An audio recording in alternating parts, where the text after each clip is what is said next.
بسم الله الرحمن الرحيم. ڕێکخراوی بوار بۆ چاڵاکی ڕووناکبیری لە شاری هەولێر دیداری زانستی دکتۆر سەلام ناوخۆشی کۆچکردووی بەڕێوەبرد. دیدارەکە لە بوارە فکری و زانستی و مێژووییەکانی مامۆستا سەلام ناوخۆش لەلایەن 9 توێژەرەوە بە 3 پانێڵی جیاواز بەڕێوەچوو. ڕێکخراوی بوار بۆ چالاکی ڕووناکبیری وەکو ئەرکی سەرشانی بەرامبەر بە کەسایەتیە زانستیەکانی وڵاتی کوردەواری ئەم دیدارەی سازداوە.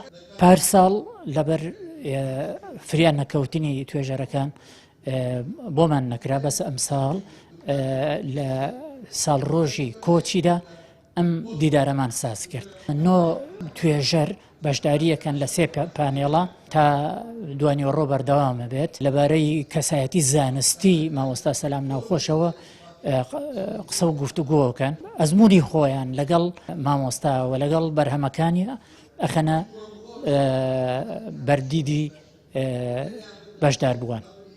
هاوسەری مامۆستا سەلام ناوخۆش باز لە تایبەتمەندیە کەسیەکانی مامۆستا سەلام دەکات و دەشڵێت لە ماوەی 10 ساڵی کۆتایی تەمەنیدا هەرچەندە نەخۆشی یەخەی گرتبوو، بەڵام زۆرترین نووسین و بەرهەم و بڵاوکراوەی لەو ماوەیەدا بووە. مامۆستا 2 ساڵ پێش ئێستا وەکو هەمووتان دەزانن کۆچی دوایی کرد بە نەخۆشی کۆرۆنا و هەروەها لە دەستدانی مامۆستا هەر لە دەستدانێکی نەبوو لە بۆ بنەماڵەکەی، بەڵکو لە دەستدانی بۆ هەموو تێکڕای کوردستان و هەروەها بە لە دەستدانی مامۆستا هەولێر کەسێکی ئەکادیمی زانستی چاڵاکی لە دەستدا. بەڵام مامۆستا لە دیدی و لە هەزر لە دڵی هەمومان بە زیندوی دەبینێتەوە، بە تایبەتی لە ڕێگەی نووسین و بەرهەمەکانی. مامۆستا پێشەوەی کۆچی دوای بکە 10 ساڵ نەخۆش بوو، بەڵام لەگەر ئەو نەخۆشیەش بەڕاستی هەر بەردەوام بوو لە کۆش و لە ماندووبوون. بە هیچ جۆرێک ڕحمی بەخۆی نەدەکرد. زۆر جارگلەی وەم لێ دەکرد کە خۆی هەندە مادی نەکە، بەڵام مامۆستا بەردەوام بوو. دەبان زۆربەی بەرهەمەکانیشی لە ماوەی نەخۆشکەوتنەکەی و 10 ساڵەی بەچاوگەیاند بوو. جێگەی شانازیە بۆ ئێمە بنەماڵە، هەروە خوشک و براکانی و هەروە بۆ هەموو ئەکادیمیستەکان و بۆ هەموو ئەوانەی کە ڕووناکبیر و ڕۆشنبیرن. زۆر دڵخۆشین بەم دیدارە زانستیە، بەڕاستی دەستخۆشی بۆ ڕێکخراوی بوار بۆ چاڵاکی ڕووناکبیری دەکەین.